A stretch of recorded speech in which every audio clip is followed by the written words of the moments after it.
మొత్తం మీద ఎన్ని సీజన్లు వచ్చినా సంక్రాంతికి ఉండే క్రేజ్ని ఏ సీజన్ బీట్ చేయలేదు.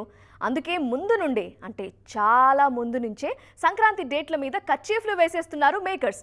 లేటెస్ట్గా ఒకే డేట్ మీద ఇద్దరి కర్చీఫ్లు కనిపిస్తున్నాయి. దీంతో ఇంట్రెస్టింగ్ డిస్కషన్ షురు అయింది. దేవరాలో ఈ ఆయుధ పూజ పాట విన్నారుగా?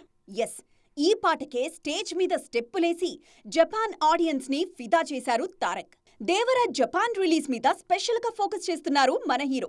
ఆయన అక్కడ ప్రమోషన్లలో బిజీగా ఉంటే అభిమానులు మాత్రం వచ్చే ఏడాది జనవరి 9 గురించి ఆలోచిస్తున్నారు. తారక్ హీరోగా ప్రశాంత్ నీల్ తెరకెక్కించే సినిమా వచ్చే ఏడాది జనవరి 9న విడుదలకు రెడీ అవుతోంది. ఆల్రెడీ పాన్ ఇండియా ఫేమ్ ఉన్న తారక్, నీల్ భారీ రిలీజ్కే ప్లాన్ చేస్తారు. టార్గెట్ 2000 crores అనేది ఇప్పుడు ఈ కాంపౌండ్లో వినిపిస్తున్న మాట. అయితే సేమ్ డేట్కి వచ్చేస్తున్నానని అనౌన్స్ చేసింది దళపతి టీం. లియో తర్వాత దళపతి నటిస్తున్న సినిమా ఆయన కెరియర్లో ఆఖరి సినిమా కావడంతో బజ్ మామూలుగా లేదు.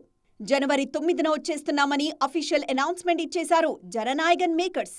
2026 పొంగల్కి కంప్లీట్గా విజయ్కి దారిచ్చేయాలని, మిగిలిన వాళ్లు డేట్లు అడ్జస్ట్ చేసుకోవాలనే టాక్స్ కూడా నడుస్తున్నాయట కాలీవుడ్లో.